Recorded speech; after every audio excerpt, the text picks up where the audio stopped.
फिर वो 90 दिन है। ओके, वरना होता है ना कि मार्केट बंद भी होती है तो क्रेडिट तो होता है, ठीक है, क्रेडिट तो चल रहा होता है जो क्लोज हुई होती है मार्केट जिस रेट के ऊपर। जहां पे लिखा हो वर्किंग डेज तो वहां वर्किंग डेज है, जहां पे ट्रेडिंग डेज तो ट्रेडिंग डेज है, जहां पे लिखा हो 90 डेज इसका मतलब है ऑल इन, ठीक है।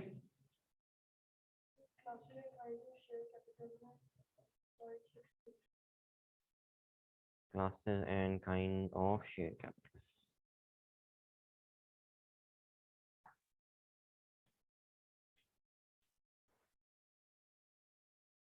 ये बताएं कल घर जाके किस किसने पढ़ा है? सबसे पहले तो ये बताएं। 1 2 3 4 5 6 7 8, बाकियों ने 9, बाकियों ने नहीं पढ़ा है।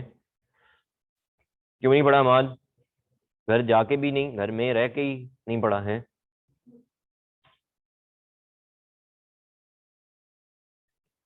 पढ़ाई नहीं करेंगे ना तो फिर हो जाएगा इशू, क्योंकि फिर हमारे लिए कंसर्न बनता जाएगा, सिलेबस आगे जाता जाएगा और हम चीजें कैचअप नहीं कर रहे होंगे, ठीक है।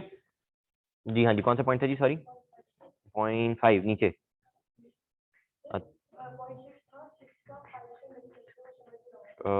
6 का ये वाला है ना 6? जी हाँ जी, इसका 5 से लिंक कैसे है? Okay, in case the company performs any act which is in contravention to the provision 5, provision 5 क्या है?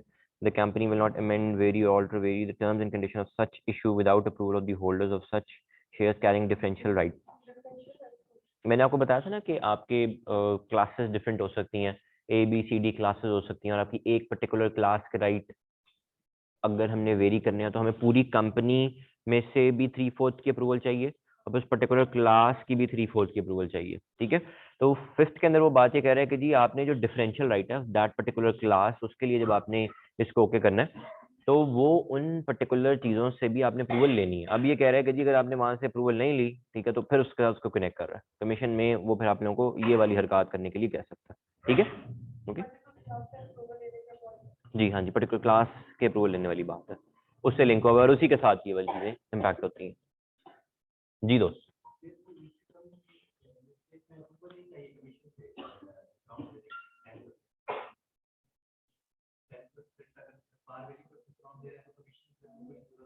नहीं है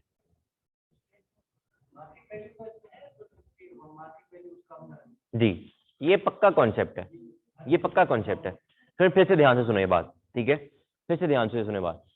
मैंने ये बताया था कि 90 डेज के लिए आप लोगों की जो है वो वैल्यू पार वैल्यू से नीचे होनी चाहिए मार्केट वैल्यू, फिर डिस्काउंट का कॉन्सेप्ट ट्रिगर होगा इन केस ऑफ लिस्टेड कंपनी, वरना कॉन्सेप्ट ट्रिगर नहीं होगा। लेकिन अगर आप फिर भी 9 रुपए से नीचे नहीं जा रहे तो हमारे लिए कोई कंसर्न की बात नहीं है, ठीक है। यानी हम लिस्टेड कंपनी के केस में एचसीपी से अप्रूवल नहीं लेंगे, ओके। लेकिन अगर ये 11 रुपए होती तो हम 9.5 पे डिस्काउंट पे इशू नहीं कर सकते, ओके। जी हाँ जी दोस्त,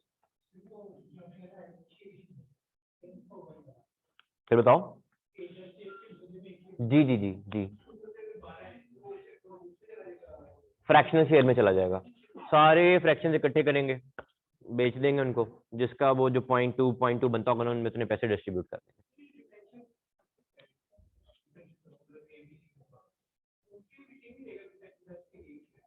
डिफरेंशियल समझा नहीं मैं।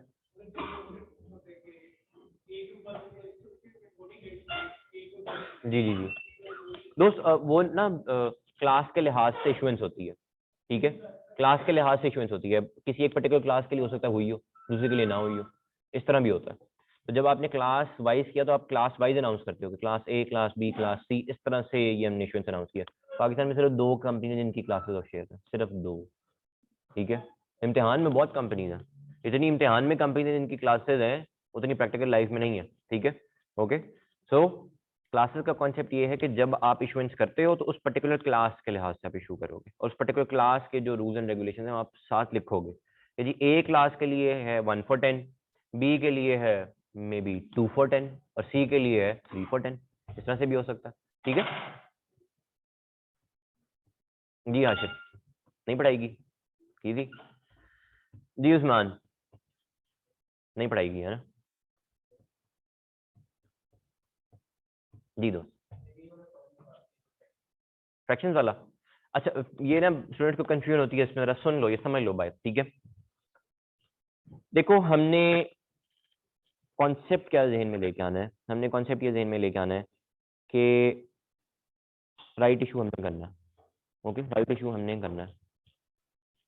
राइट इशू हम करेंगे, हमने अगर ये कहा कह दिया ना कि 1/10, इसका मतलब है 10% हमारा शेयर कैपिटल बढ़ना चाहिए, यही बात है ना। अगर मैं बिल्कुल मैथमेटिकली लेकर चलूँ तो क्या बात होगी कि हमारा 10% शेयर कैपिटल बढ़ जाना चाहिए। लेकिन अब अगर मैंने 1/10 और इस तरह से मामला एग्जीक्यूट किया हुआ है तो फिर मेरे लिए कंसर्न आएगा कि अगर किसी बंदे के पास 10 शेयर नहीं है, इन बिटवीन है कहीं, पूरा शेयर नहीं बनता, फिर हम क्या करेंगे? हम फ्रैक्शनल शेयर नहीं देंगे, हम फ्रैक्शनल के ऊपर राइट नहीं देंगे। ओके, देखो ये फ्रैक्शंस बहुत थोड़े होंगे। सबसे पहले तो आप लोगों ने ये अंडरस्टैंड करना है, अगर मैं 1/10 कर रहा हूँ ना, तो किसी के पास 1,10,720 शेयर हैं तो फ्रैक्शंस में पूरा है। 1,10,723 शेयर हैं तो फिर वो फ्रैक्शन में पूरा नहीं है, समझ रहे हो? तो ये पूरी कंपनी के ऊपर भी अगर आप लेके आ जाओगे ना, तो ये फ्रैक्शंस बहुत थोड़ी सी बनेगी, बहुत थोड़ी सी बनेगी, ठीक है, बनेंगी लेकिन ऑब्वियसली बनेंगी। हम अब क्या चाहते हैं? हम ये चाहते हैं कि 10% से शेयर कैपिटल बढ़ता हुआ नजर आए प्रॉपर। ऐसा ना हो कि शेयर कैपिटल बढ़ा 9.9 समथिंग परसेंटेज से, ऐसा नहीं हम चाहते, ठीक है। हम ये कहते हैं आप एक काम करें, आप राइट दें, फ्रैक्शन के ऊपर राइट दें। राइट आपने दे दिया लेकिन फ्रैक्शनल शेयर्स इशू नहीं होंगे। वो जिस जिसके भी ये बन रहे हैं ना, उन सबको इकट्ठा कर लो। जाहिर सी बात है, कोई कंपनी का कैपिटल होगा, उसके ऊपर जब 10% आप लगाओगे तो एक नंबर बनेगा, एक शेयर का नंबर बनेगा और फिर एक फ्रैक्शन का नंबर बनेगा। वो जो डेल्टा है ना, उसको आप देखोगे कि कितने शेयर्स बनते हैं, उन सबको आप कंसोलिडेट कर लोगे, मार्केट में उनको अवेलेबल कर दोगे, उनको बेच दोगे, ठीक है, एज अ 1 यूनिट करके बेच दोगे। कंसोलिडेट सारे आपने जितनी भी परसेंटेज होगी ना, कुछ 0.1 शेयर होगा, कोई 0.2 शेयर होगा, कोई 0.3 होगा, इनको सबको कंसोलिडेट करके 1 2 3 4 5 6 एक नंबर बना लोगे। बना लिया नंबर आपने, ये आपने मार्केट में सेल कर देने, ठीक है। आप मार्केट में, मैं मार्केट में बैठा हूँ, हम कह रहे हैं कंपनी के शेयर अवेलेबल हो रहे हैं, इनको खरीद लेते हैं। हमने ये खरीद लिए शेयर, हमने कंपनी को पैसे दे दिए कि जी ये देखें, हमने जो है ये शेयर खरीदे हैं, आप लोगों के लिए पैसे आ गए। अब जो जो वो लोग थे जिनकी फ्रैक्शन बनती थी, उनको वो पैसे डिस्ट्रीब्यूट हो जाएंगे। ये हम करते क्यों हैं? ये हम करते इसलिए हैं ताकि आपका जो 10% से कैपिटल बढ़ता हुआ नजर आना चाहिए ना, वो एक्चुअली में नजर आए। और क्योंकि हम फ्रैक्शन में शेयर इशू नहीं कर सकते ना, तो इसलिए हम ये काम करते हैं कि बंच के अंदर शेयर देते हैं। ओके जी, पेमेंट फ्रैक्शन के लिहाज से होगी, बिल्कुल फ्रैक्शन के लिहाज से होगी, कोई और कितनी छोटी हो उतनी तो नहीं होगी। नहीं देखो, ये एक छोटी सी ना समझ लो, फर्दर इशू के अंदर एक एक्सेप्शन है कि आपको फ्रैक्शनल शेयर्स अवेलेबल होंगे, वो आपने बेच देना है, लिखा ही हुआ है उसने, लॉ में जा दीजिए, कब बेच देना उनको, ठीक है, जान छुड़वा लेना उनको कंसोलिडेट करके, ठीक है। So it's not technically an IPO, it is sort of availability of few hundred shares in the market just to balance your equation, ठीक है।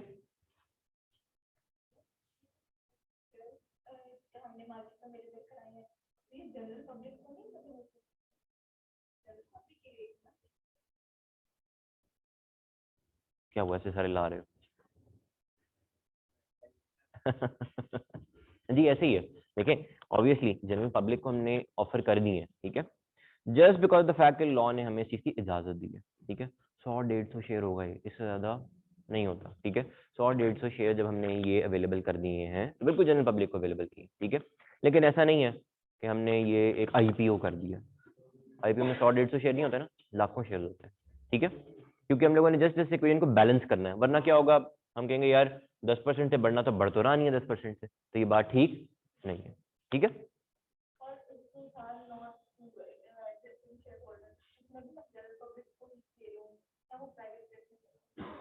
वो प्राइवेट प्लेसमेंट है, वो जनरल पब्लिक नहीं है।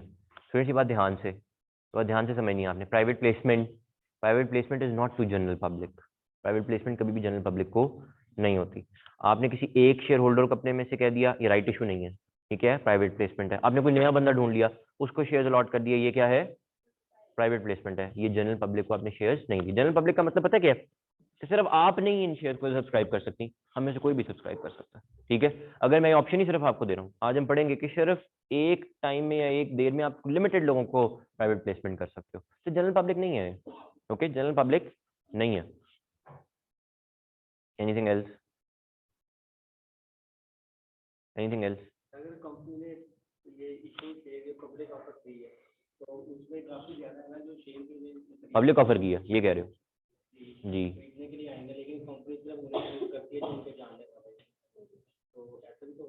आपने पब्लिक ऑफर पढ़ ली है साइम? नहीं पढ़ा ना? क्या पढ़ा है? क्या? हाँ, क्या पढ़ा है बताओ?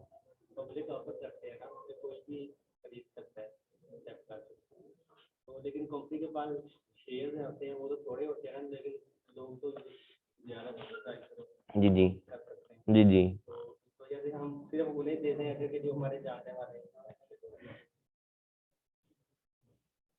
राजीव जी आवाज में सैफ ये सॉरी साइम ये सवाल पूछे, जरा सारे सुने। अली जरा खामोश हो जाओ, सुनो बात। पूछो, दोबारा पूछो, ऊंची आवाज में पूछना है, सवाल जेन्युइन है, ठीक है? फर्दर इशू की बात नहीं कर रहा, ठीक है? फर्दर इशू की बात नहीं कर रहा। फर्द हम कह रहे हैं, हम प्रोस्पेक्टस से शेयर्स इशू कर रहे हैं, ठीक है? काफी ज्यादा लोग होंगे जो अप्लाई करेंगे शेयर खरीदने के लिए। जनरल पब्लिक है, बहुत सारे लोग अप्लाई करेंगे, बिल्कुल। शेयर लिमिटेड होते हैं। हो सकता है हमने पहले ही सोचा हुआ हो कि जब कुछ लोग हैं जो हमारे जानने वाले हैं वो अप्लाई करेंगे और हम सिर्फ उन्हें शेयर दे देंगे। हाँ जी, ये किसी और दिन के में नहीं आई सवाल? हाँ जी उस्मान, आपको तो पता होगा इसका जवाब है, तो फिर क्या करेंगे हम? दे देंगे। हाँ जी,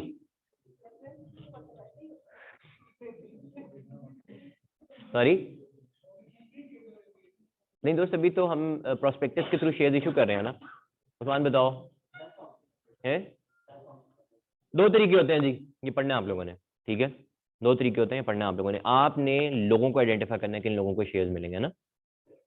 एक होता है फिक्स्ड प्राइस मेथड, ठीक है? फिक्स्ड प्राइस मेथड में आप क्या करते हो? आप कहते हो कि यार ये मैंने शेयर अवेलेबल करने हैं, इतने अवेलेबल करने हैं, यही मेरी प्राइस है, मैं ये प्राइस चेंज नहीं करूंगा। तो इस केस में होता है फाइफो। क्या होता है फाइफो? ठीक है, तो आप सबसे पहले आए शेयर लेके, सबसे पहले बाहर जाए, तो उसके में अगर जानने वाले आ गए तो जानने वाले ले जाएंगे, ना जानने वाले आए ना जानने वाले ले जाएंगे। हमें कोई फर्क नहीं पड़ता जानने वाला है या ना जानने वाला है, क्यों? क्योंकि हमारी प्राइस फिक्स्ड है। ओके, दूसरा तरीका क्या है? दूसरा तरीका ये है कि हम बोली लगाते हैं कि मैं शेयर के लिए कितनी वैल्यू देने के लिए रेडी हूँ। उन सारी बोलियों को हम डिसेंडिंग ऑर्डर में प्लेस कर देते हैं, ठीक है? ओके, जब सारी बोलियां डिसेंडिंग ऑर्डर में प्लेस हो जाएंगी तो हमने उन शेयर्स को, जितनी जितनी शेयर्स की बोली लगी होगी, हमने ऐड करते जाना है। वहां तक जब नंबर आ जाएगा ना, जितने शेयर्स हमने इशू कर देने हैं, वहां पे हमने ये बोलियां नीचे काउंट करना बंद कर देनी है। उनसे ऊपर जो जो लोग होंगे हम उनको शेयर इशू कर देंगे, ठीक है? ऐसे डिसाइड होता है, ठीक है? तो जो है वो इस सिस्टम में आ जाए, हम उसको ये मामला एग्जीक्यूट कर देंगे। अच्छा, एक और चीज, सॉरी सॉरी, एक और चीज, ये मैंने पब्लिक ऑफर का तरीका बताया आपको। टाइम इसके ना एक और तरीका भी होता है जो आप लोग पढ़ोगे, ठीक है? हम लोगों ने पढ़नी है बात, पब्लिक ऑफर का ना टॉपिक है हमारा पूरा सिलेबस में, ठीक है? हम प्रोस्पेक्टस इशू करने से पहले लोगों को प्राइवेट प्लेसमेंट कर देते हैं, ठीक है? हमें पैसे चाहिए ना, हम कहते हैं हम आपसे प्राइवेट प्लेसमेंट करते हैं, आपको हम ज्यादा शेयर्स देंगे, सस्ते देंगे, ठीक है? हम ये काम भी कर लेते हैं। अगर इस तरह से प्रेफर्ड लोग होते हैं ना हमारे, हम उनके साथ इस तरह से ट्रीटमेंट ले लेते हैं, ठीक है? अब पूछो दोस्त। ये जो डिसेंडिंग ऑर्डर में हमने सेट किए थे शेयर, और जहां पे हमारा लॉक हो गया वहां पे हमने बात कर दिया कितने शेयर जाने हैं, तो जिन्होंने बोलियां लगाई थी उनको उसी प्राइस पे शेयर इशू होंगे कि मार्केट में जो सबसे लीस्ट प्राइस होगी ना, जिसके ऊपर हम कहेंगे कि अब हमारा कोटा पूरा हो गया, उसके बाद सबको, टॉप वालों को भी मिल जाएंगे, ठीक है? पढ़ना नहीं, no no no no no, the price which is the final price. इसने हो सकता है 6 रुपए का हो, यहाँ 2 रुपए हो, 2 रुपए पे सबको मिलेंगे, ओके? फायदा ये है कि आपने शुरू में बिड ज्यादा की थी, आप रिस्क ज्यादा ले रहे थे, आपका नाम आ गया। अगर आप 1 रुपए की बिड करते हैं आप आउट हो जाते, ठीक है? अच्छा,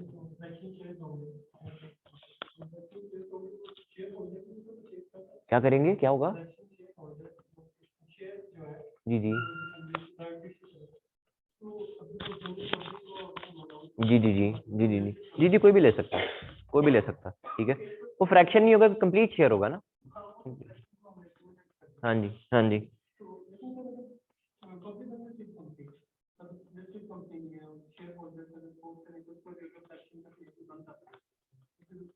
उस केस में फिर हम ये करते हैं कि हम एग्जिस्टिंग शेयर होल्डर्स को ऑफर कर देते हैं, ठीक है? एग्जिस्टिंग शेयर होल्डर्स को ऑफर कर देते हैं, कहते हैं आप इसको ले जान छुड़वाने से।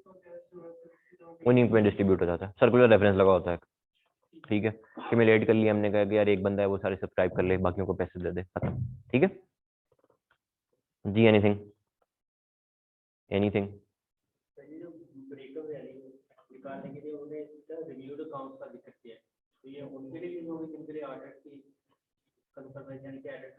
ऑडिट करवाना ही होता है इन्होंने, ठीक है, जो लेटेस्ट अकाउंट होते हैं उसकी बेस के ऊपर होता है, ठीक है जी। Anything good. सवाल पूछे आप लोगों ने, सवाल ऑलवेज इनकरेजिंग। अगर आप सवाल पूछ रहे हो इसका मतलब आप पढ़ के आ रहे हो, अगर आप सवाल नहीं पूछ रहे इसका मतलब आप पढ़ के नहीं आ रहे। वैसे तो आप लोगों ने वैसे ही बता दिया किस किसने पढ़ा किस किसने नहीं पढ़ा है, लेकिन पढ़ के आना है, ओके ठीक है, पढ़ के आना है। किस किसने वो हैंड आउट याद कर लिया ये बताया मुझे? 2 लोगों ने बस, बाकी ने नहीं किया याद। बाकी कीते हैं क्या कहें, वैसी चीजें समझ आ जाती हैं।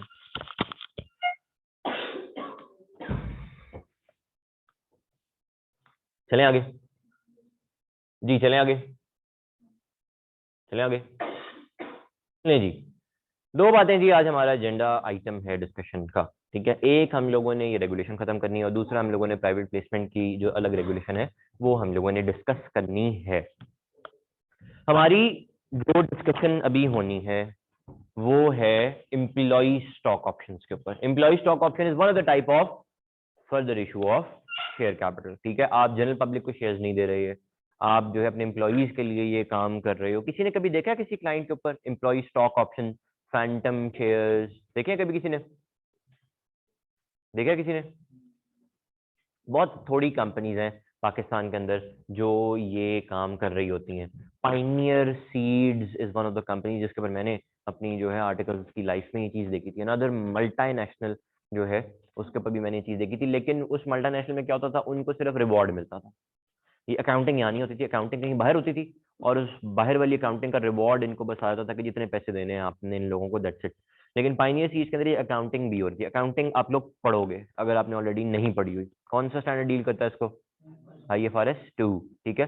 कैश सेटल्ड होता है पर इक्विटी सेटल्ड होता है, शायद सुनी हो आप लोगों ने टर्मिनोलॉजी, ठीक है। कैश सेटल्ड ये होता है कि मैं आपको पैसे दे दूंगा, इक्विटी सेटल्ड होता है कि शेयर दे दूंगा, खुद बेच देना, ठीक है। इस तरह से मामला होता है। एम्प्लॉय स्टॉक ऑप्शन क्या है? ये एक रिवॉर्ड है। सैलरी क्या होती है साइम? सैलरी क्या होती है? वो जो मुझे मिली नहीं सर कभी है। हाँ जी, क्या होता है सैलरी? रिवॉर्ड।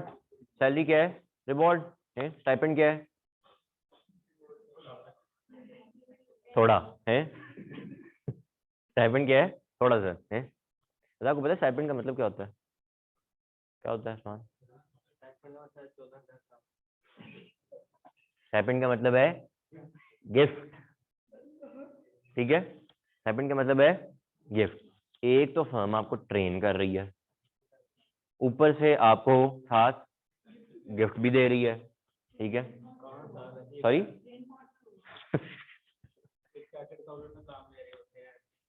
अच्छा भी, जब चार्टर्ड अकाउंटेंट बन जाएंगे ना फिर आपको पता चलेगा कि आप क्या काम कर रहे हैं, ठीक है। चार्टर्ड अकाउंटेंट का काम कर रहे हैं, CEO नहीं है कंपनी के।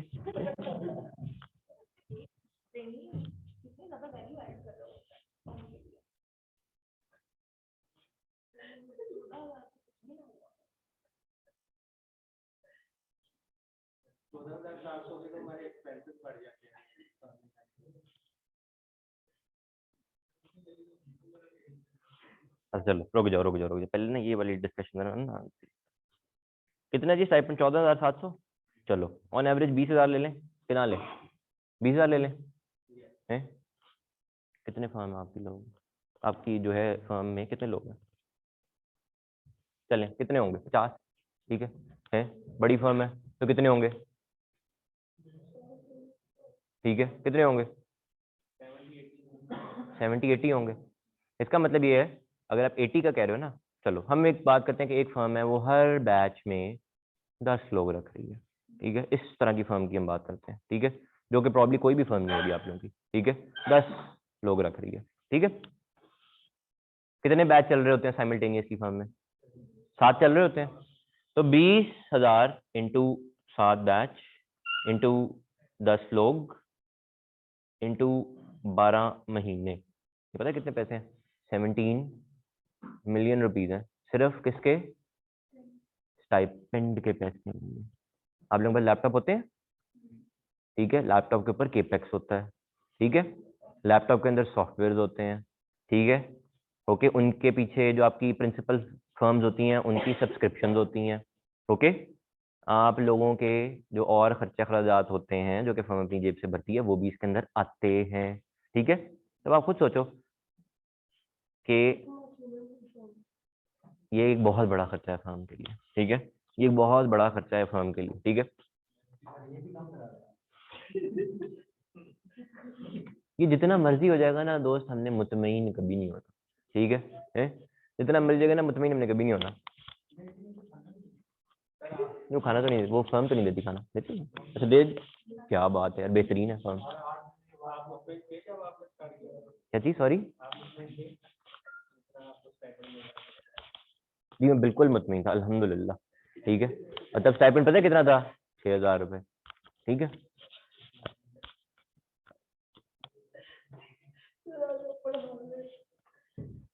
ठीक है, तब स्टाइपेंड था 6,000 रुपए, लेकिन अब सारे स्टूडेंट ना एजिटेटेड यूं यूं कर रहे होते हैं कि सर स्टाइपेंड बड़ा थोड़ा है, ठीक है। स्टाइपेंड तब भी थोड़ा ही था, अब भी थोड़ा ही है, आज से 10 साल बाद भी थोड़ा ही होगा, ठीक है।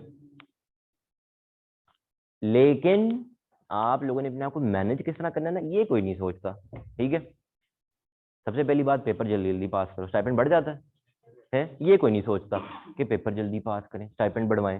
सोचा किसी ने? हैं? सोचा? तो फिर बढ़वाना भी है, ओके, तो पेपर पास करने पड़ेंगे।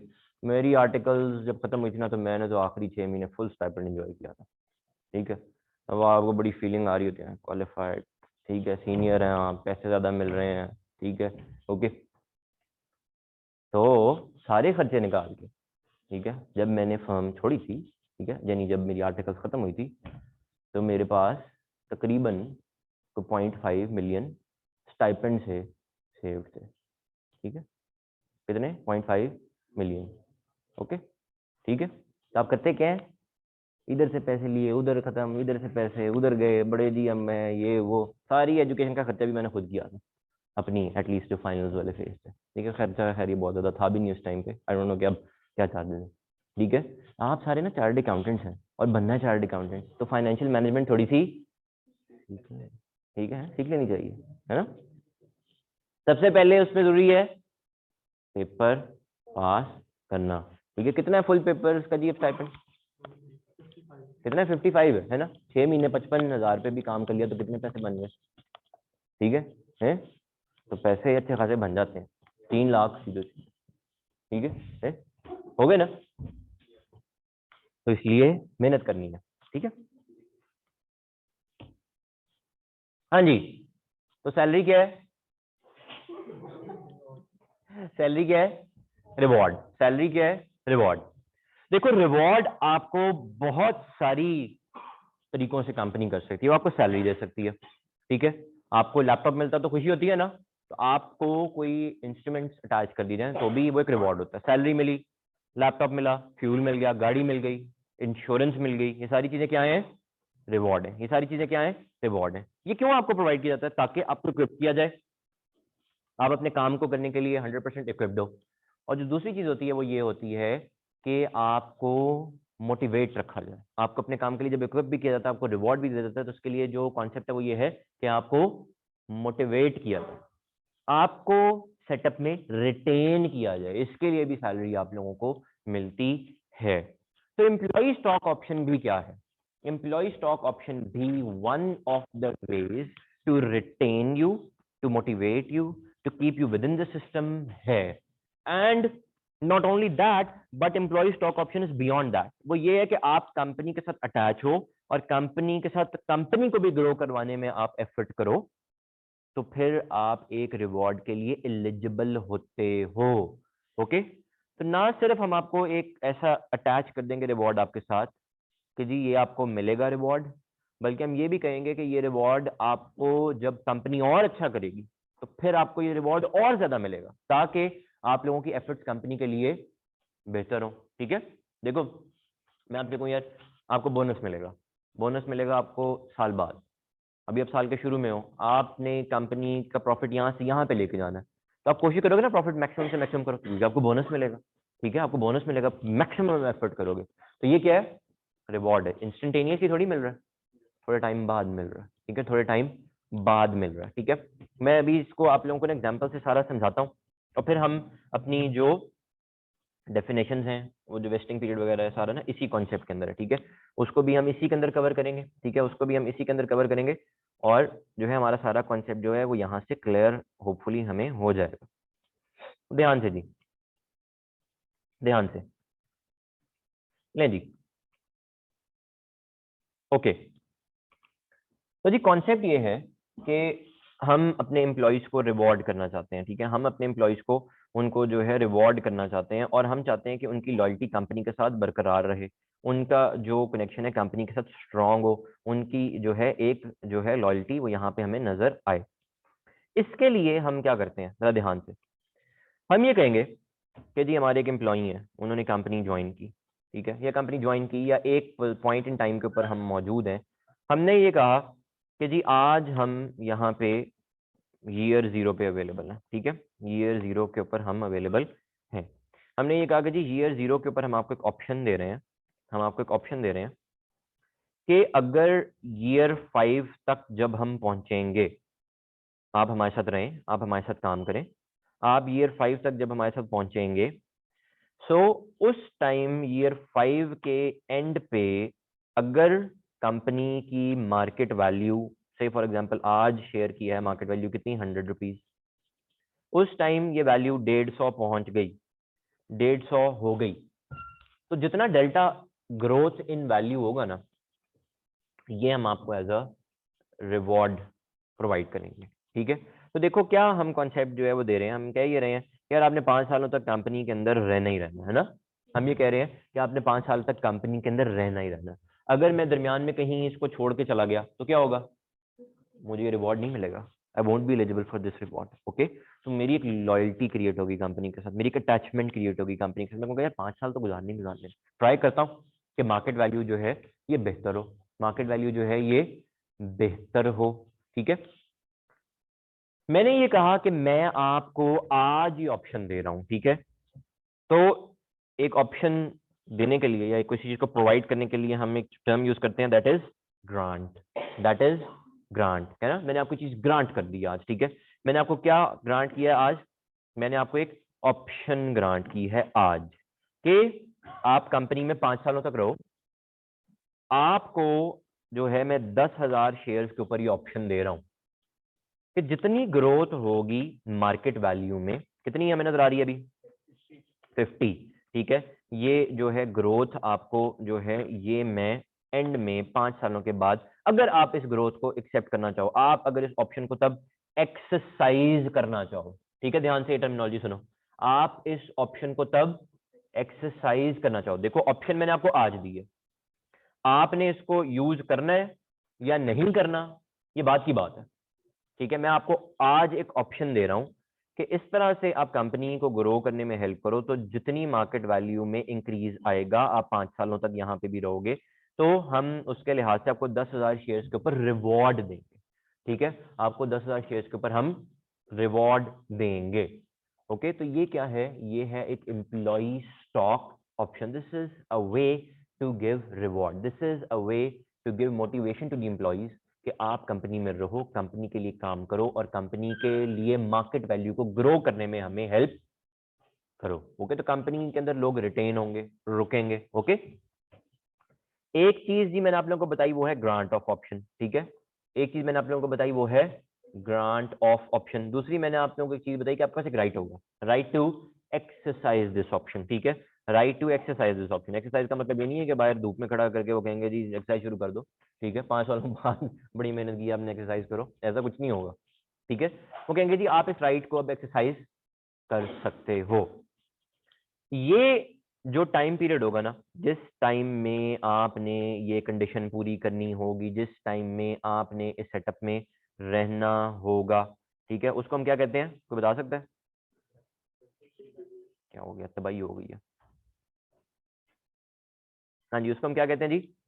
उसको हम कहते हैं वेस्टिंग पीरियड। ठीक है, उसको हम कहते हैं वेस्टिंग पीरियड। बिल्कुल, फाइल इनफ फॉत हो गई है।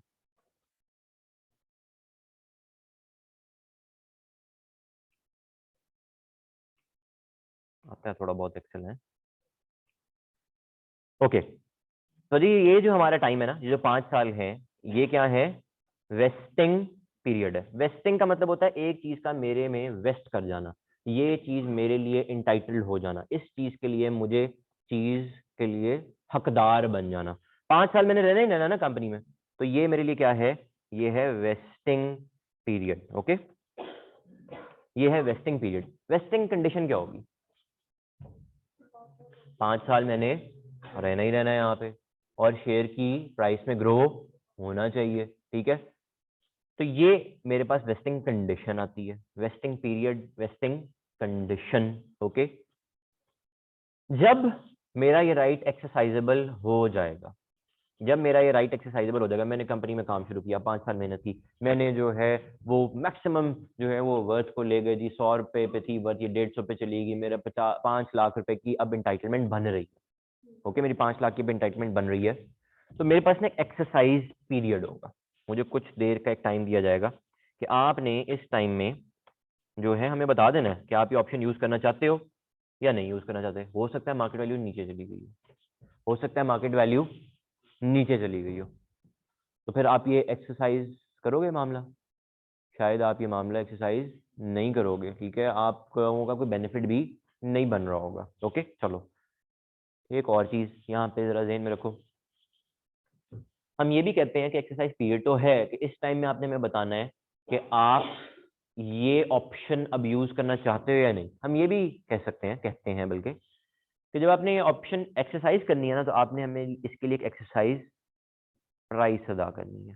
ठीक है, आपने अगर एक राइट यूज करना ना, तो इसके लिए आपने हमें एक्सरसाइज प्राइस अदा करनी है। मैंने कहा 100 रुपए आज मार्केट वैल्यू, 5 सालों में जितनी आप ऊपर ले जाओगे ना वैल्यू, 100 रुपए से जितनी ऊपर ले जाओगे, उसका डिफरेंशियल और 100 रुपए का डिफरेंशियल मैं आपको पे करूंगा।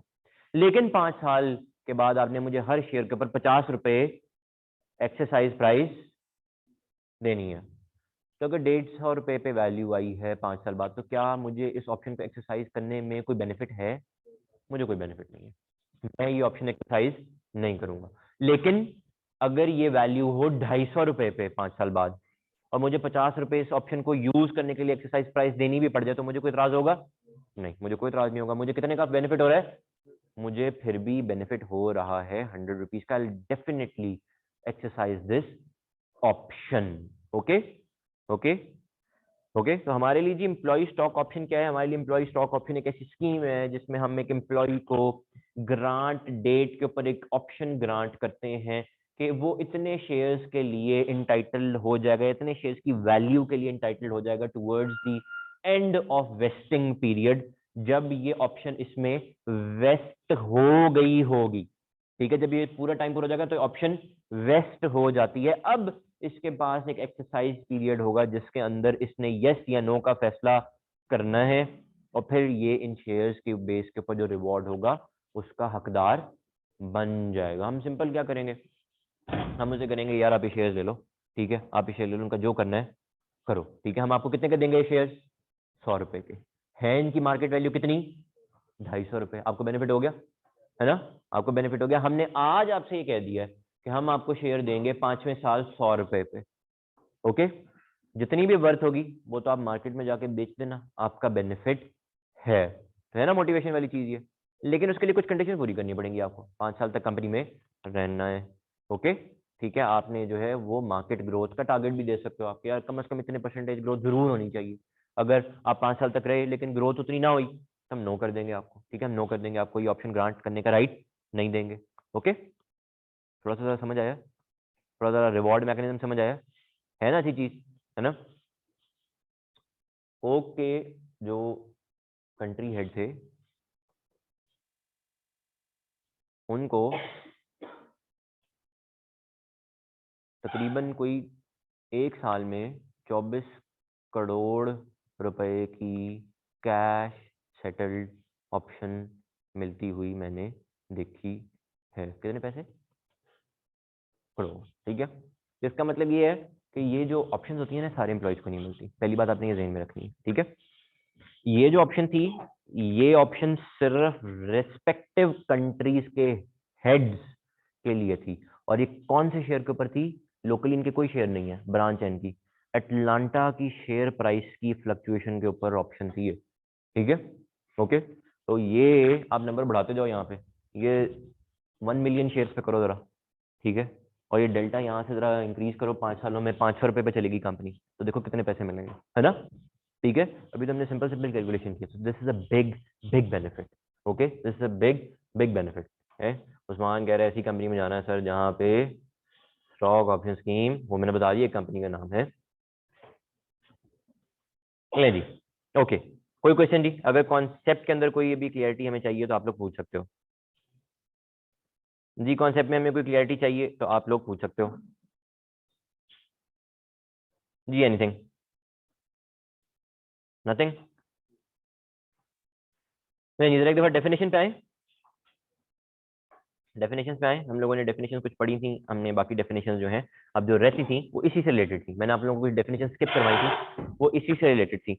Okay, 1 2 3, okay we done. Exercise, ठीक है। एक्सरसाइज क्या है हमें समझ आ गया ना, कि आप लोग जो है इस ऑप्शन को अवेल कर सकते हो। ये चीज एप्लीकेशन है, means making of an application by an employee to company for issue of shares against option vested in him in pursuance of the scheme. Vest हो जाने का क्या मतलब है? कि उस दिन आप इस ऑप्शन को अवेल करने के लिए अब एप्लीकेबल हो।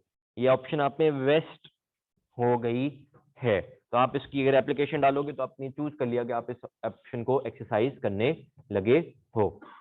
Exercise period means the time period after vesting within which an employee may exercise its right to apply for shares against an option vested in him in pursuance to the scheme। मैंने बताया ना कि कुछ time होगा, जब ये option आप में वेस्ट हो जाएगी तो आपने कुछ टाइम में इसको एक्सरसाइज करना है।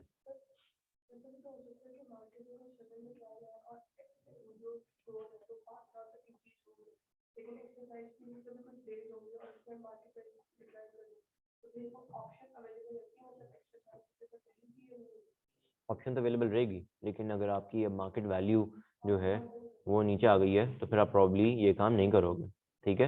ये काम आप फिर नहीं कर रहे होगे, ओके। क्योंकि आपको पता है जब मुझे शेयर मिलेंगे मैं मार्केट में जाके बेचूंगा, मुझे वैल्यू ही नहीं मिलनी इनकी, ठीक है। ले जी, exercise period, okay. Exercise price, अभी मैंने एक्सरसाइज प्राइस का कॉन्सेप्ट बताया आप लोगों को, है ना, कि वो पैसे जो मुझे कहेंगे कि जी अगर आपने राइट यूज करना है तो इसको यूज करने के लिए आपको कुछ पैसे जमा करवाने पड़ेंगे। ये क्या है? एक्सरसाइज प्राइस है। Means the price payable by an employ for exercising an option granted to him in pursuance to the scheme. Okay, clear है? नहीं जी, आईपीओ हमने देख लिया था। Issue we know, issue size we know, issue price we know, market price. Option, option देखो जी, means a right but not an obligation. ये कोई ऑब्लिगेशन नहीं है, ये कोई लाइबिलिटी नहीं है, एक राइट है, ठीक है। Granted to an employee in pursuance to a scheme to apply for share of the company at a pre determined price, ठीक है। प्री डिटरमिन्ड प्राइस के ऊपर आप उन्हें कहते हो कि जी ये मामला आप एग्जीक्यूट कर सकते हो, जो कि हमारी होती है exercise price, okay.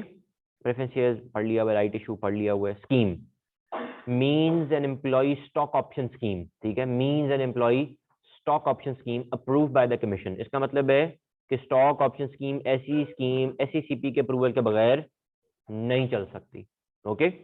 In pursuance to this procedure and on conditions specified through these regulations, okay। vesting means to give or earn a right to apply for conversion of option granted under the scheme into shares of the company। ये मुझे waste हो गई है, मैं अब इस option को use कर सकता हूँ। वेस्टिंग पीरियड क्या है? Means the period during which the vesting of an option to an employee in pursuance to the scheme take place। वो जो 5 साल है, 2 साल है, 4 साल है, वो कितना टाइम है, वो आप लोगों का क्या है? वेस्टिंग पीरियड है, ओके। कोई क्वेश्चन इस डेफिनेशन से रिलेटेड, थोड़ी जरा स्कीम से रिलेटेड कोई जहन में आप लोगों के क्वेश्चन आए तो आप लोग पूछ सकते हो जी। एनीथिंग? अली, ठीक है जी, हाँ जी, ठीक है, समझ आ गई, ओके। नहीं जी,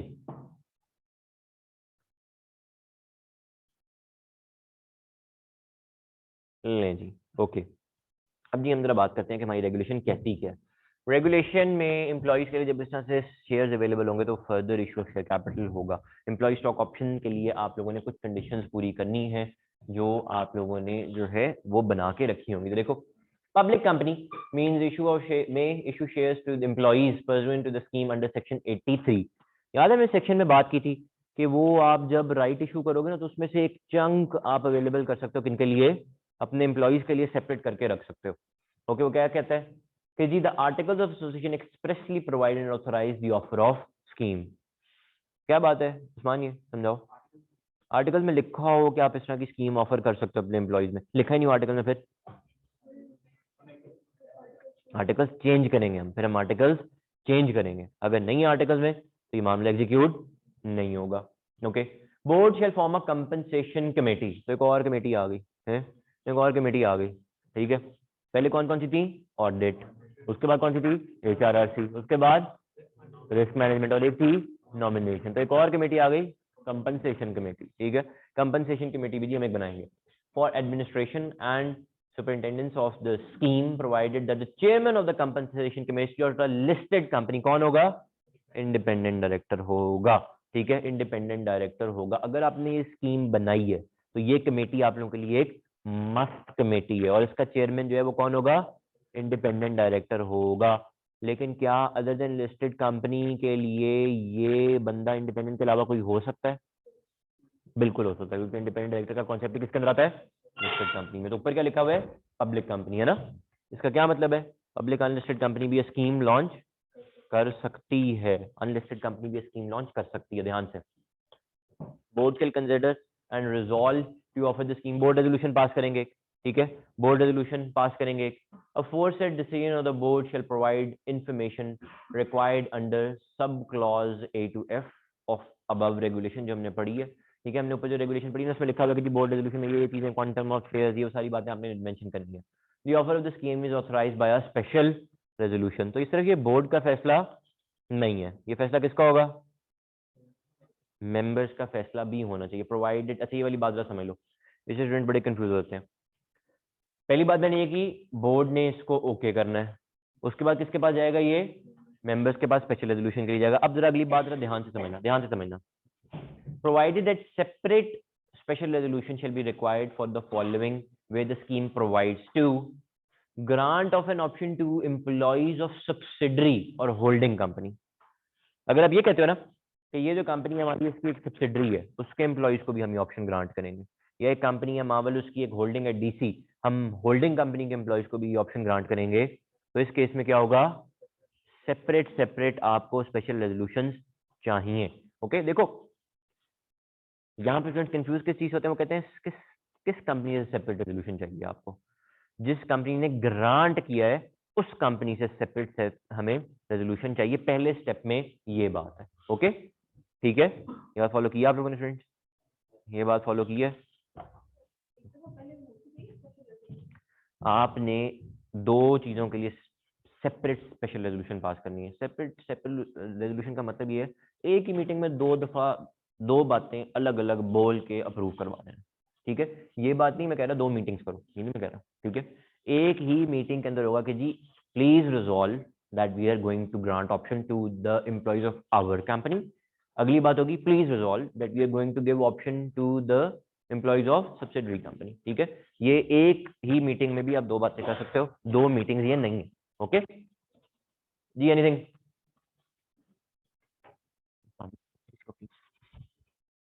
जी क्या करने हैं, जी जी जी जी जी, प्रेफरेंस शेयर्स क्यों नहीं दे देते, क्या नहीं दे देते, फ्रैक्शनल शेयर्स नहीं दे देते, नहीं समझा मैं ये बात। हाँ हाँ, दोस्तों बहुत थोड़े होते हैं वो, 100-150 शेयर होते हैं, वो बहुत ज्यादा कुछ भी नहीं होते हैं, ठीक है। आप कम से कम जो है कोई 10,000 15,000 20,000 यहाँ से बात शुरू करते हैं, 100-150 शेयर कुछ भी नहीं होता, कितना डेल्टा आ जाएगा है। वो तो ये लेंगे आपने 5 साल काम किया, ये लें 25,000 रुपए, ठीक है, ऐसे तो नहीं होगा ना ठीक है। हाँ जी, वेरी गुड क्वेश्चन, ठीक है। अनलिस्टेड कंपनी के लिए मामला कैसे होगा बताता हूँ, ठीक है। अभी हमने जितना कॉन्सेप्ट पढ़ा है वो क्या पढ़ा है, लिस्टेड के लिए कि आपकी मार्केट वैल्यू बढ़ गई, आप लोगों की वर्थ बढ़ गई, ठीक है। ओके, देखते हैं अभी आगे जाके। हाँ जी, कोई और क्वेश्चन? एक क्वेश्चन कैरी फॉरवर्ड किया। अगर हमने सब्जी भी एक्वायर की है और उसके और स्टॉक ऑप्शन स्कीम में हमें उसके शेयर को अपने शेयर से रिप्लेस किया है, रिप्लेसमेंट रिवॉर्ड, तो उसमें भी स्पेशल रेजोल्यूशन होगी? जी हाँ जी, होगी हमारी, ठीक है। हम जस्ट एक स्पेशल रेजोल्यूशन पास कर लेंगे, उस बंदे को हम ये रिवॉर्ड दे देंगे, कह देंगे कि जी ये नए लोग हैं जिनको हमने एक ऑप्शन जो है वो ग्रांट की है। जब कंपनी एक्वायर होती है तो बेताशा रेजोल्यूशन पास होती है, उसमें से एक छोटी सी रेजोल्यूशन ये भी पास कर लेंगे, ठीक है। ले जी, ओके। अच्छा, अब जो अगली बात है ना वो क्या है? पहली बात तो ये कि आपने सेपरेट सेपरेट रेजोल्यूशन पास करनी है, अपनी कंपनी के लिए, होल्डिंग कंपनी के लिए, जो है सब्सिडरी कंपनी के लिए, अलग अलग। ओके, अगली बात देखो, grant of an option to identified employ during any 1 year equal to और exceeding 1% of issued capital excluding outstanding conversions of the company at the time of grant of option. ये बात ना जरा समझ लो। वही कहता है कि अगर कोई आप लोगों का सीईओ है, उसको आपने ऐसी ऑप्शन ग्रांट कर दी है कि हमारे शेयर कैपिटल का जो 1% है ना, या उससे ज्यादा, इक्वल टू और एक्सीडिंग 1%, 1%, 2%, 3%, ये एक ही साल में इस ऑप्शन को एक्सरसाइज करने के लिए जो है वो एलिजिबल हो जाता है। ठीक है, एक ही साल में इसको जो है एक्सरसाइज करने के लिए एलिजिबल हो जाएगा, यानी अच्छे खासे शेयर्स आ जाएंगे इसके पास एक ही साल में, ठीक है। तो हमने इसके लिए क्या करना है? अलग स्पेशल रेजोल्यूशन पास करनी है। अलग स्पेशल रेजोल्यूशन पास होगी। अगर 3 एम्प्लॉयज हैं फिर 3 अलग अलग स्पेशल रेजोल्यूशन पास होंगी कि जी ये हमारे सीईओ हैं, ये हमारे जीएम हैं, ये हमारे XYZ हैं, जिनको एक ही साल में कोई 5 साल बाद जाके ये उतने ज्यादा शेयर्स मिलेंगे, ठीक है। लेकिन वो कहता है देखो एक्सक्लूडिंग आउटस्टैंडिंग कन्वर्जन, हो सकता है ना कोई प्रेफरेंस शेयर्स हैं जो कि कन्वर्ट हो जाने हैं ऑर्डिनरी में, उनको निकाल के देखना, ठीक है। और देखना किस एंगल से है? Of the company at the time of grant of option, eight the time of grant of option, क्योंकि स्पेशल रेजोल्यूशन आपने कब पास करनी है? ग्रांट पे। आपने एक्सरसाइज डेट पे जाकर स्पेशल रेजोल्यूशन पास नहीं करनी। उस दिन हो सकता है शेयर्स बढ़ गए हो, जब उस दिन इसको मिले तो ये 1% ना मिले, क्योंकि आपने शेयर्स बीच में और इशू कर दिए हो, है ना। हो सकती है ये बात समझ रही है मैंने कही है? नहीं आई समझ? आज आपके पास 100 शेयर्स थे, आपने एक बंदे को कहा कि जी 2% इसको मिल देना, आपको अलग स्पेशल रेजोल्यूशन पास करनी पड़ेगी। अब वो मिलने हैं उसको, जो 2 शेयर्स थे वो मिलने हैं 5 साल बाद। 2 साल बाद आपने क्या किया? आपने आईपीओ कर दिया, आपके शेयर हो गए हैं 300, ठीक है। आपके हो गए 300, अब क्या होगा? अब उसको 2 शेयर मिलेंगे, लेकिन वो है तो नहीं इतने ज्यादा, ठीक है। अब आप लोगों के इतने ज्यादा नहीं बनेंगे, तो आपने स्पेशल रेजोल्यूशन पहले पास की है, फर्स्ट डे, उस दिन के लिहाज से। ओके, ठीक है। हाँ जी, मैं समझा देता हूँ। ये वाली पहली बात समझ आ गई है कि जिस दिन आपने ऑप्शन ग्रांट किया उस दिन देखना है कि कोई हकदार बनेगा अगले 5 साल बाद 1% पेड अप कैपिटल का। हो सकता है बाद में बढ़ गया हो, बाद में एक्चुअल में ऐसा ना हो, उस दिन लेकिन देख के कैलकुलेशन करनी है। ये बात समझ आ गई है? नहीं आई समझ लग रहा है मुझे। जी, किसको नहीं आई समझ? नहीं आई, एली को नहीं समझ आई, और बाकी सबको समझ आ गई? नहीं आई समझ, नहीं आई समझ, ओके चलो समझ लो फिर ध्यान से। नहीं आई समझ तो पूछते क्यों नहीं हो कि नहीं आई समझ? ले जी, मेरे जो है ना वो शेयर्स हैं कितने? 1 लाख शेयर्स, ठीक है। मेरी कंपनी के कितने शेयर्स हैं? 1 लाख शेयर्स। 1% या 1% से ज्यादा अगर किसी एक एम्प्लॉय को दूंगा तो मुझे अलग स्पेशल रेजोल्यूशन पास करनी है ना इसके लिए। मैंने आज जो है वो उस्मान मेरे सीईओ थे, इनके लिए मैंने कहा कि जी मैं 2% जो है ना वो इनको 2000 शेयर्स की ऑप्शन ग्रांट कर रहा हूँ, ठीक है।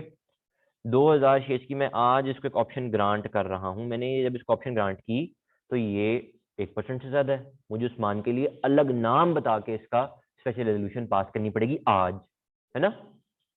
हुआ ये कि ये मिलने थे इसको 5 साल बाद, मैंने ना यहाँ पे बीच में जाके एक आईपीओ कर दिया, और आईपीओ में ना मैंने 5 लाख शेयर इशू कर दिए, ठीक है। आईपीओ में मैंने क्या किया? 5 लाख शेयर इशू कर दिए।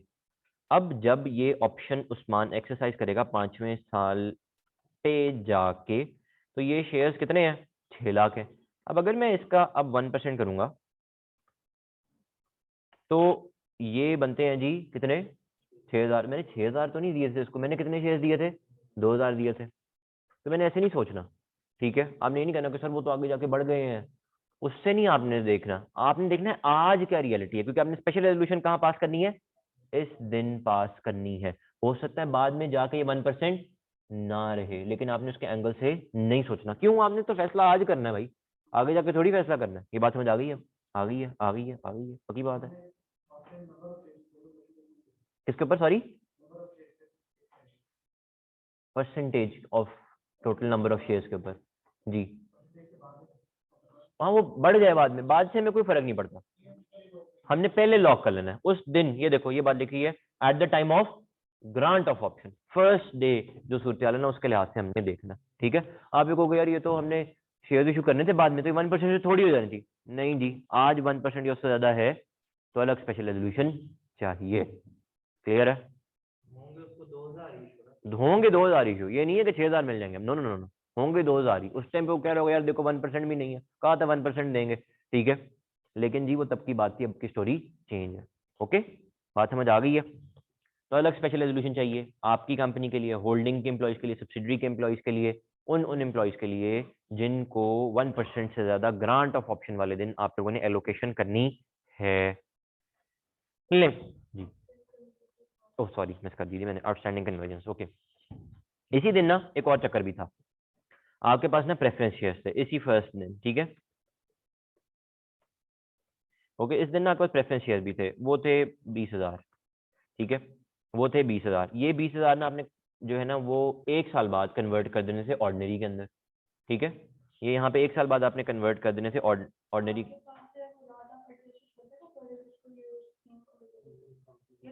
फिर बताएं, फिर बताएं। कंपनी कंपनी कंपनी कंपनी, बंदे की बात नहीं कर रहे, ठीक है, कंपनी की बात कर रहे हैं। ओके, तो हमारे पास जी 1 लाख तो थे ऑर्डिनरी शेयर यानी कंपनी के पास। ओके, और हमारे पास है 20,000 प्रेफरेंस शेयर। तो ये कन्वर्ट होने हैं 1 साल के बाद ऑर्डिनरी के अंदर।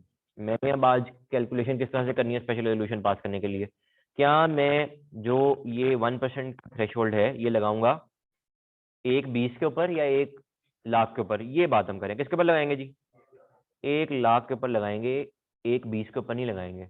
ओके, तो ये एक विदाउट प्रेफरेंस शेयर्स हमने देखने हैं जिनके कन्वर्टेबल की ऑप्शन हमारे पास मौजूद है। आप कह सकते हैं ना तो ये देखें वो तो कन्वर्ट हो जाने, आपका शेयर कैपिटल बढ़ जाना है, तो कहेंगे नहीं जी वो बढ़ेगा जब, तो देखेंगे आज जितने हैं हमारे पास पेड अप कैपिटल कन्वर्टेबल वाली ऑप्शन साइड पे करके हमने उसके लिहाज से थ्रेशोल्ड कैलकुलेट करना है। ओके, ठीक है, ठीक है, नहीं जी, ओके, नहीं जी, आगे चलते हैं। In case shares are to be issued at discount to the face value, the company shall obtain approval of shareholder and commission under section 82 of the act. अगर हमें डिस्काउंट पे शेयर देने हैं तो आपको पूरा डिस्काउंट वाला प्रोसीजर फॉलो करना पड़ेगा जो कि हमने कल पढ़ा था। ठीक है, ओके। अली पता है क्या होता है? ये काम होता है अनलिस्टेड कंपनी में। क्या करते हैं हम? डिस्काउंट पे शेयर दे देते हैं, मार्केट वैल्यू कोई नहीं है ना, हम कहते हैं कि जी आप कंपनी में रहें, हम आपको जो है ना वो 2 साल के बाद डिस्काउंट पे शेयर इशू कर देंगे। ठीक है, समझ गए? ब्रेकअप वैल्यू निकालते हैं, तब डिस्काउंटेड कैश फ्लो निकालते हैं, देखते हैं क्या हालात है, अप्रूवल लेके इनको शेयर इशू करवा देते हैं। ठीक है, वन ऑफ द ऑप्शन ये होती है। द कंपनी नहीं, नहीं, आपने स्कीम की अप्रूवल लेनी है। ठीक है, स्कीम की अप्रूवल आपको आज मिलेगी उस दिन जब आपने शेयर डिस्काउंट के ऊपर इशू करने हैं, उस दिन आप लोगों को सारे पैरामीटर्स देख के एग्जीक्यूट करने पड़ेंगे। हो सकता है तब आप डिस्काउंट अवेलेबल ना कर सको, आपकी ब्रेकअप वैल्यू ही ना हो, फिर आप ये स्कीम यूज नहीं कर सकोगे। ठीक है जी, चले आगे। नहीं जी, the company and the compensation committee shall ensure that the executive directors and employees and senior management shall not participate in the deliberation or discussion of their own allocation of option under the scheme. यार मुझे इतने share की option दिलवा दो, है मुझे जो है 1 लाख शेयर की ऑप्शन दिलवा दो, ऐसी बात होनी चाहिए? नहीं। ठीक है, तो ये लोग जो है इस डिस्कशन के पार्टिसिपेशन नहीं करेंगे, वैसे कर यही रहे होते हैं पार्टिसिपेशन। ठीक है, क्योंकि कंपनी चलाने वाले कौन है? यही तो है। नहीं जी, company shall not vary the terms of the scheme in a manner which may be detrimental to the interest of employees. ये समझाओ ये क्या?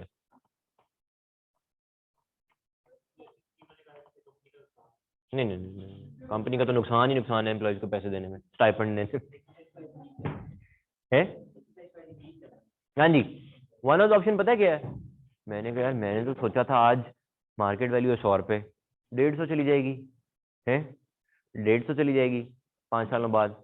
इसको कहा था 20 रुपए तब देना भी, तो 30 रुपए का बेनिफिट देना था इसको नेट, है ना? ठीक है, तो 30 रुपए का इसको बेनिफिट देना था, प्राइस चली गई 700 रुपए पे, ये तो ज्यादा हो गई है। ठीक है, तो हम क्या कहते हैं, हम एक्साइज प्राइस बढ़ा दें, ये क्या है बात, गलत है। आपने वो काम नहीं करना which is detrimental to the interest of employees, ये नहीं करोगे आप। फर्ज करो मैंने उसको 30 रुपए का बेनिफिट देना था और मेरी जो है वो मार्केट वैल्यू जो है वो नहीं पहुंच रही 150 तक, मैं कहता हूँ कि यार आपको ये चेंज कर देता हूँ, आप 140 पे भी आओगे ना तो फिर भी आपको रिवॉर्ड मिलेगा। क्यों? क्योंकि मैं अपनी एक्सरसाइज प्राइस 10 रुपए पे ले आता हूँ, ठीक है, ताकि आपको नेट रिवॉर्ड उतने का मिल जाए। तो ये एक पॉजिटिव चेंज है, इस तरह का चेंज आप करें, डिट्रीमेंटल चीजें आपने नहीं करनी। ठीक है, हाँ जी जी, हमारे सही कह रहे हैं, बेनिफिशियल होनी चाहिए जी चीजें एम्प्लॉइज के लिए। ठीक है,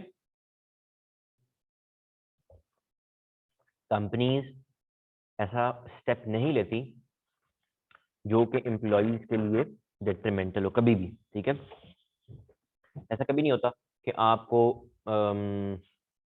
आपकी सैलरी कम कर दें। ठीक है, मतलब नॉट इन ऑर्डिनरी कोर्स आपकी सैलरी कम कर दें, आपकी डेजिग्नेशन थोड़ी कर दें। ठीक है, ऑब्वियसली आप बिल्कुल ही फारिग हो गए, आपको निकालना चाह रहे हैं तो फिर ये काम करेंगे वो आपके साथ, वरना नॉर्मली आप इस तरह से काम नहीं करते। ठीक है, मेरे साथ क्या हुआ, मैंने एक हायरिंग करनी थी, उस बंदे को मैंने एक डेजिग्नेशन अटैच करवा दी, वो थी थोड़ी देर, अब एक लेवल ऊपर की डेजिग्नेशन था, वो एक लेवल नीचे का बंदा, डेजिग्नेशन उसको ज्यादा लग गई।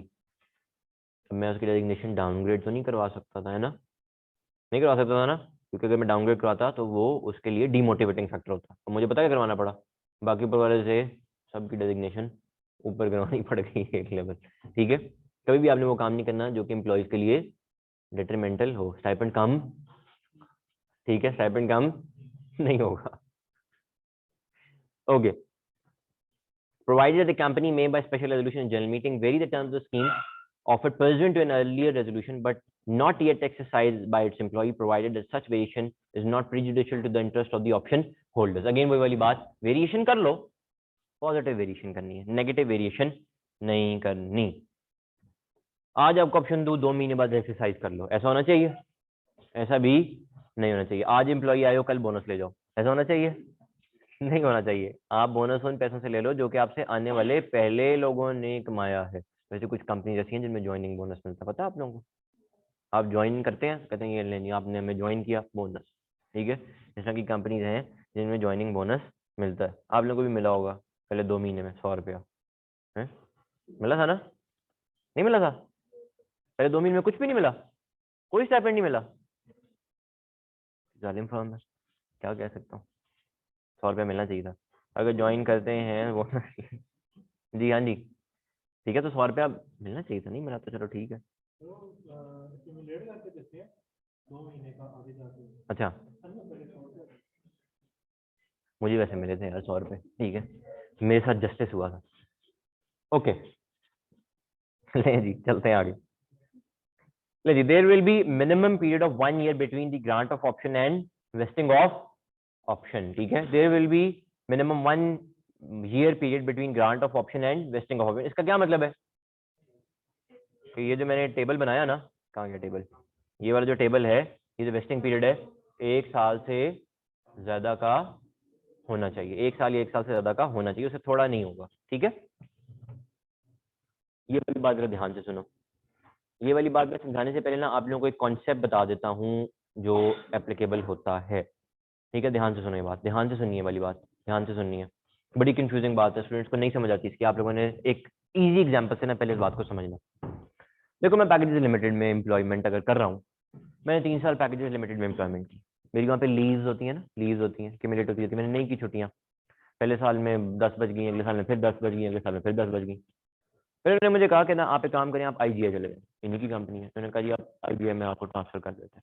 तो ठीक है, चला जाता हूँ। अब अगर आईजीआई में जाऊँगा तो मेरा मीटर 0 से शुरू होगा या 3 साल से शुरू होगा, ये एक डिबेटेबल पॉइंट है।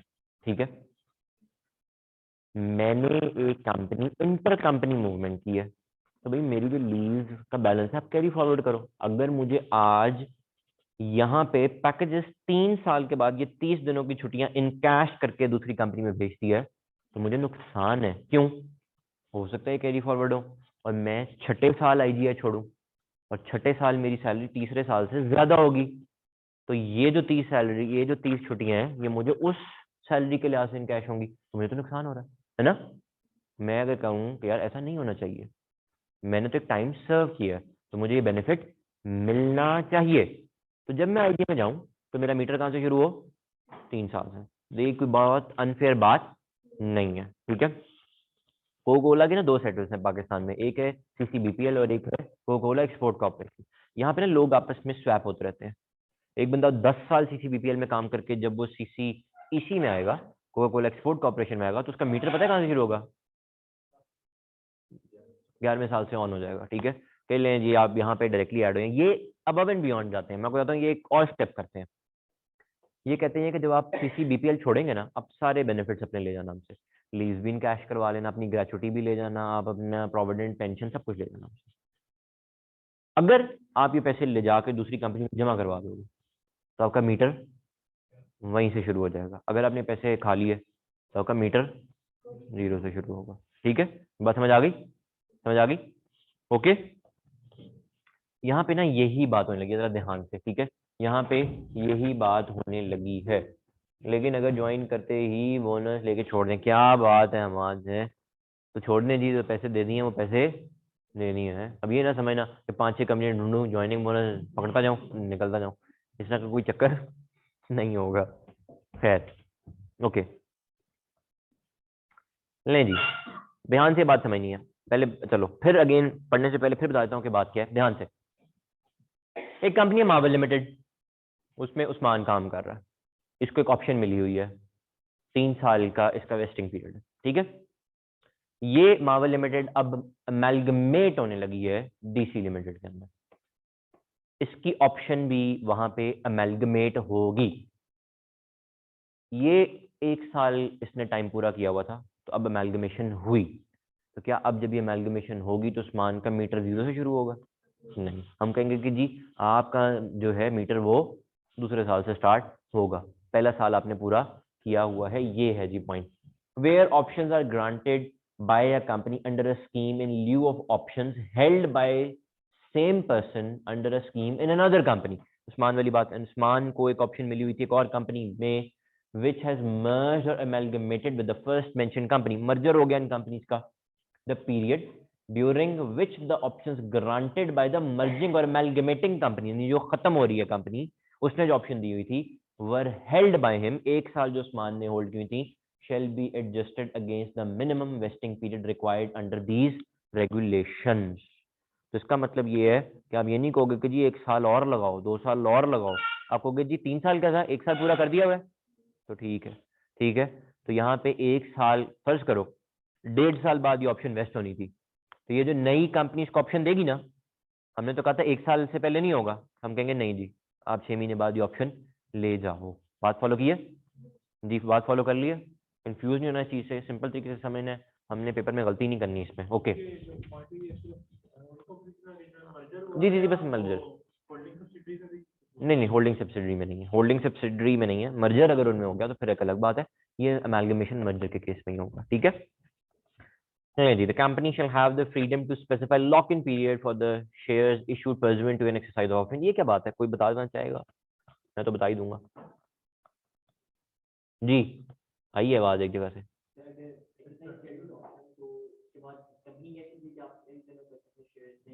हाँ जी, आपने भी ये कहा दोस्त है, यही बात है। लॉक इन पीरियड का मतलब ये होता है इतनी देर तक सेल नहीं करना।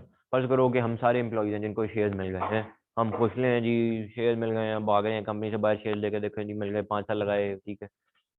तो वो ये भी कह सकते हैं कि जी आपने इनको 1 साल तक सेल नहीं करना। अगर हम सारी जाकर अचानक से शेयर्स जो है वो बेचना शुरू हो जाएंगे तो लोग इंप्रेशन क्या लेंगे कि जी कंपनी में कोई इशू है, ठीक है, कंपनी में कोई इशू है। प्रॉब्ली कंपनी करेंगी, अगर बहुत सारे लोगों को अपने ऑप्शन दिए ना, तो उनको कहेंगे आप 1 महीने बाद, आप 2 महीने बाद, आप 3 महीने बाद, आप 4 महीने बाद, इस तरह से लॉक इन पीरियड जो है वो लॉक करेंगे लोगों के साथ, वेस्ट होने के बाद भी रिस्ट्रिक्शन। जी हाँ जी जी, सही कह रहे हैं हमारा, ओके।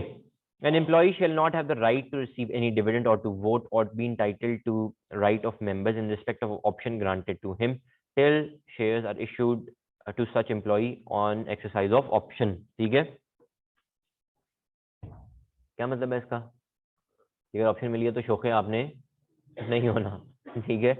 आप अभी मालिक नहीं बने, जब आप ये ऑप्शन एक्सरसाइज कर लेंगे, शेयर्स आपको मिल जाएंगे, तो फिर आप लोगों ने जो है वो खुश होना है। ये तो वही बात है, प्राइस बॉन्ड लेके जेब में रख लिया और कह रहे हो यार करोड़पति बन गया। ठीक है, इस तरह की बात आप लोगों ने नहीं सोचनी। ठीक है, देखा ना, प्राइस बॉन्ड ले लिया, ठीक है, देखना आप कैसे अमीर होता हूँ। ठीक है, इस तरह का वाला मामला नहीं सोचना। ले जी, नन वो शेयर होल्डर कंसिडर होगा। ठीक है, उस टाइम में शेयर होल्डर कंसिडर होगा। ठीक है, लॉक इन पीरियड में शेयर होल्डर होगा, उसने शेयर अपने नाम पे करवा लिया होगा, सिर्फ बेच नहीं पा रहा होगा। ठीक है, शेयर उसका होगा। In case of failure to exercise the option granted shall lapse, and such lapse option may be granted to other employees within a period of 30 days from the date of lapse. आपने नहीं grant की, ठीक है जी, नहीं interested थे आप, ठीक है, हम क्या करेंगे, बाकी एम्प्लॉयज को जो है ये चीज अवेलेबल कर देंगे। आपको चाहिए थी ऑप्शन ज्यादा, वो जिससे एक और एम्प्लॉय ने ऑप्शन ग्रांट करनी थी उसको पकड़ के बांध दो। ठीक है, 10-15 दिन उसको बांध के रखा, लैप्स हो गया पीरियड, तो फिर ये ऑप्शन आपको मिल जाएगी, उसको छोड़ देना। ठीक है, इस तरह वाली बात है। ओके, होता क्या इशू, लोग पैसे नहीं दे पाते, कहते हैं एक्साइज प्राइस जितने पैसे हमारे पास नहीं है। ठीक है, तो कहते हैं आप हमारा राइट परचेज कर लो, इस तरह से मामला हो जाता है।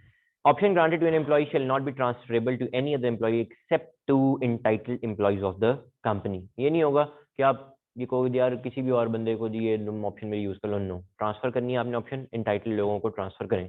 अच्छा, एंटाइटलमेंट जो है ना, ये डिफरेंट डिफरेंट कैटेगरीज से कंपनी बना सकती है, ग्रेड के वाइज हो सकती है। ठीक है, वो कहें कि यार सिर्फ डायरेक्टर्स में ऑप्शन ट्रांसफर होगी, ये सिर्फ सीनियर मैनेजर्स में ऑप्शन ट्रांसफर होगी, इस तरह की बात हो सकती है। ले जी, अच्छा अगली बात जरा ध्यान से समझ लेनी है, इनमें स्टूडेंट्स को ना कंफ्यूजन होती है, इतनी कंफ्यूजिंग बातें ये है नहीं। ठीक है, इतनी कंफ्यूजिंग है नहीं, ध्यान से समझना इनको।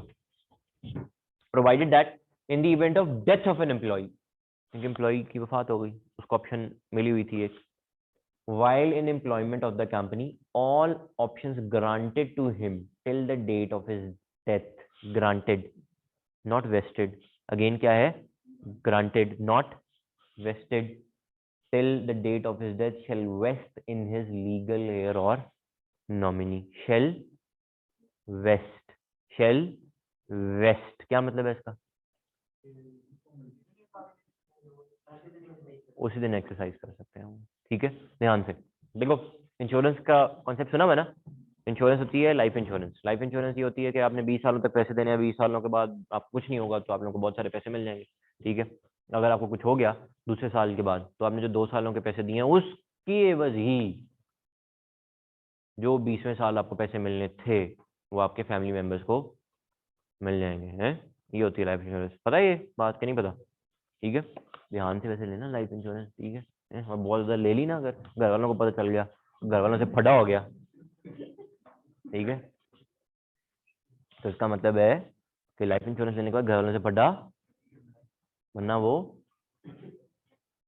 ठीक है, ओके, ये वही वाली बात है। ठीक है, अगर पता चल गया सीईओ के घर वालों को कि इनको बेतहाशा ऑप्शन मिली हुई हैं, तो ये हम इमीडिएटली वेस्ट करवा लेते हैं।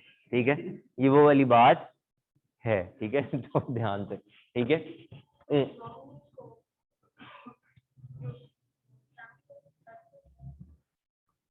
लीगल एयर्स, लीगल एयर्स वो होते हैं जो इस्लामिक लॉ अगर आप फॉलो करते हो उसके तहत डिवीजन के तहत लेके चलते हो आप आगे। अगर आप नॉन इस्लामिक लॉ फॉलो करते हो तो जो भी लॉ आपके ऊपर अप्लाई होता है उसके तहत डिवीजन होती है। नॉमिनी होता है कि मैं ये कह दूं कि मेरे बाद ये चीज इसकी है। ठीक है, he or she might not be technically being given a share which is deserving of legal heir as per the law which I'm supposed to follow, but that particular person is my nominee। ठीक है, पता है इस बात का आप लोगों को कि नहीं पता, नहीं पता। बहुत सारे इदारे ऐसे पाकिस्तान में जिनमें मेरे अगर पैसे पड़े हैं तो मैं वहां पे लिख दूं कि जी मेरे जाने के बाद ये पैसे उसको दे देना, तो वो इदारे वो पैसे उसको दे देंगे।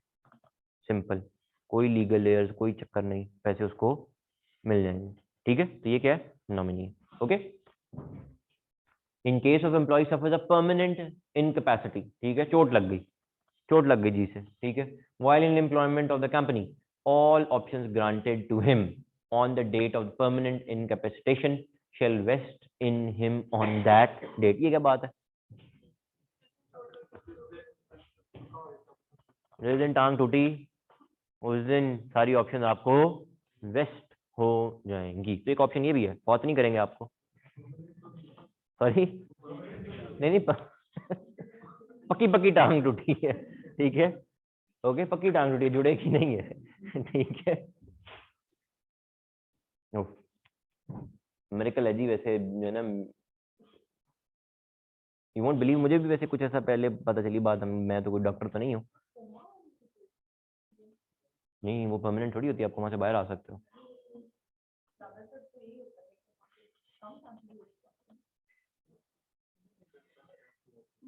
मिस क्या हो गया आपको? एक बंदा मशीन चला रहा था, उसका बाजू मशीन में आ गया, उसका बाजू कट गया, ठीक है।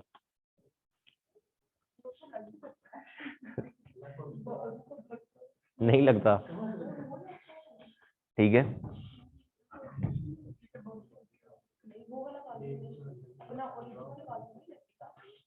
तो परमानेंट इनकैपेसिटेशन होती है, ठीक है।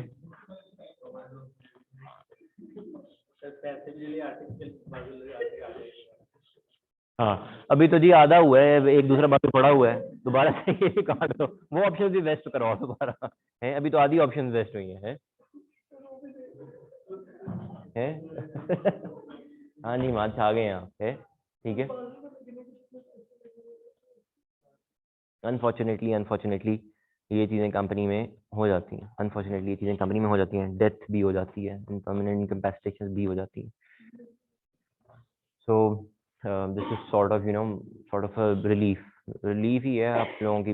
Nothing can replace loss of human life और लॉस ऑफ परमानेंट इनकैपेसिटेशन, इसको कोई रिप्लेस नहीं कर सकती चीज़, ठीक है। बट यू वोंट बिलीव, मुझे पिछले ये 2 सालों में मुझे बात पता चली, there was a relative, certain relative, he met an accident unfortunately.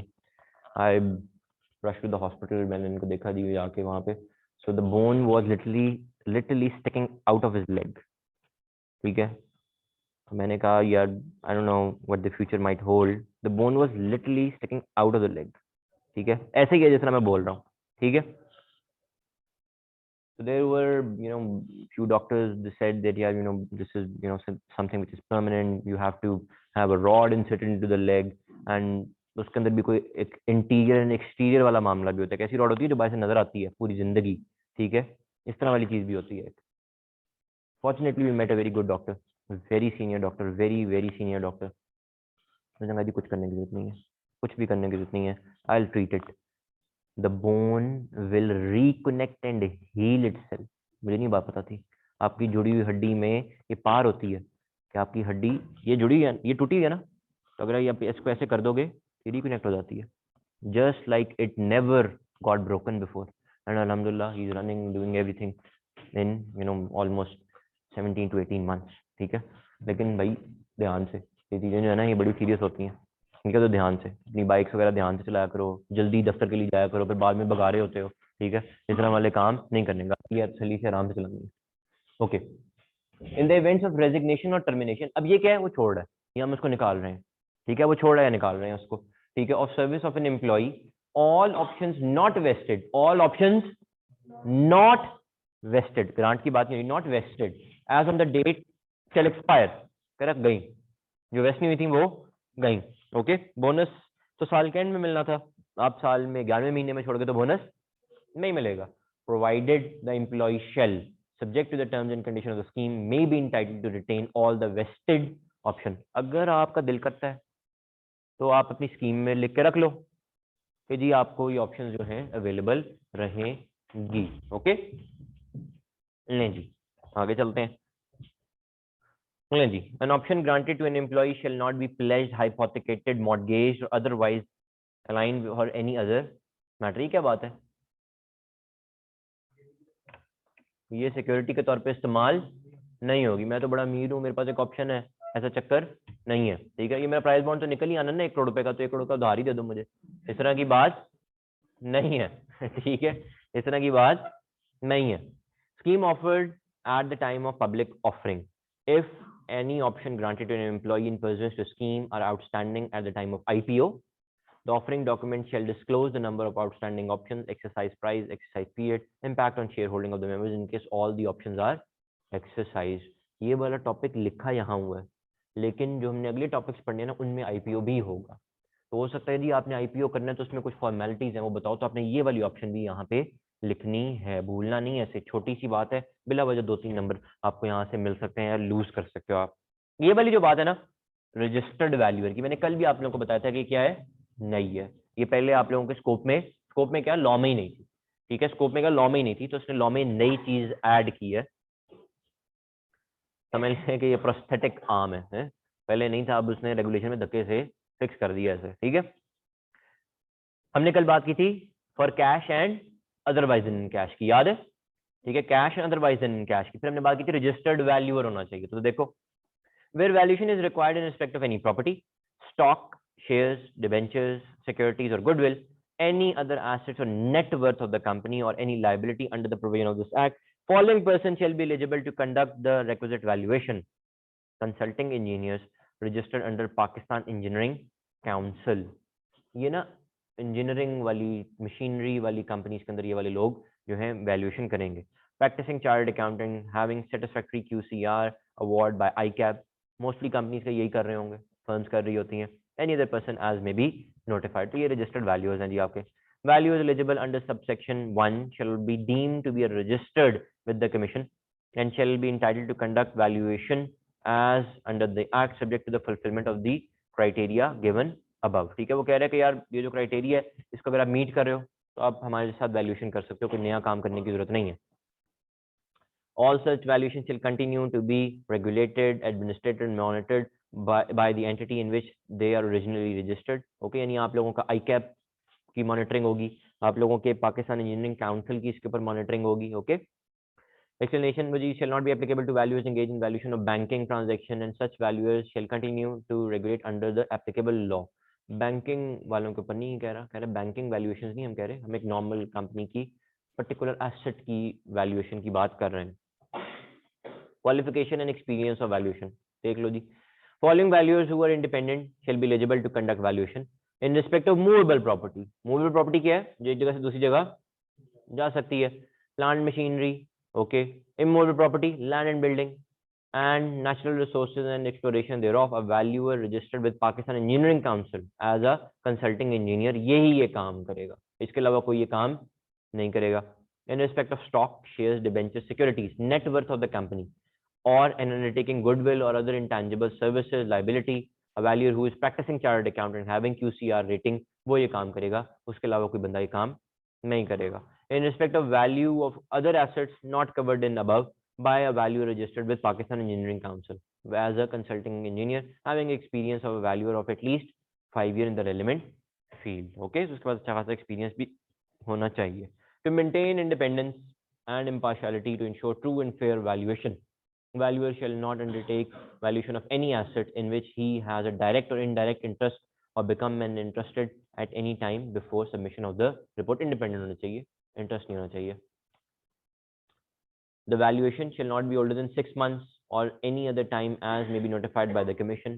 याद है हम लोगों ने कल वो बात भी पढ़ी थी कि जो रीवैल्यूएशन है नेट एसेट्स निकालने के लिए वो भी 3-3 सालों से पुरानी नहीं होनी चाहिए। तो वो कह रहे हैं कि यहाँ पे भी जो वैल्यूएशन होगी ना, अदर देन एसेट आप एक्सचेंज करो ना, वो वाला एसेट कंसिडरेशन अदर कोई चीज है, उसकी वैल्यूएशन करा के बहुत पुरानी ना हो, ठीक है।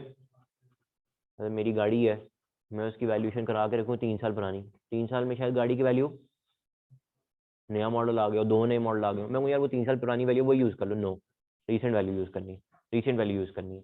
गाड़ियों की वैल्यू वैसे बेहतर ही हुई होती है, ठीक है, गाड़ियों की वैल्यू बेहतर ही हुई होती है। प्लांट मशीनरी लेकिन कम हो गई होगी, ठीक है। ले जी, okay. The relevant entity or agency on its own motion or reference to the commission may initiate necessary action against the above mentioned eligible valuers for any misconduct or failure to perform professional duties। अगर सही काम नहीं कर रहे तो इनके ऊपर जो है हम कोई एक्शन ले सकते हैं, ICAP एक्शन ले सकते हैं। सही वैल्यू नहीं करते जी, बड़ी ज्यादा वैल्यू निकाल के देते हैं, ठीक है, तो इस तरह की वैल्यूएशन नहीं होनी चाहिए, okay. Upon cancellation under subsection above, such valuer shall be deemed to be deregistered and shall not be eligible for any valuation in the future। ले जी, ये जो अगले 1-2 सेक्शन है ना, ये आप लोगों ने पढ़ लेने हैं, इसके अंदर छोटी मोटी बातें लिखी हुई हैं कि जी हमने रिपोर्टिंग कैसे करनी है, हम लोगों ने अपने कैपिटल को किस तरह से मेंटेन करना है, हम लोगों ने अपनी जो है कमीशन को क्या सबमिशंस करनी है, ये इसके अंदर मेंशन है। नीचे वो सेविंग एंड रिपील्स वगैरह ये वाली बातें करने की जरूरत नहीं है, ठीक है।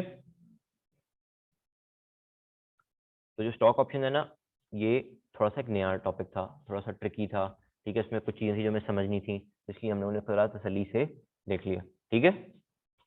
सिलेबस देखें जरा एक नज़र है, कहाँ गया सिलेबस, ये है सिलेबस।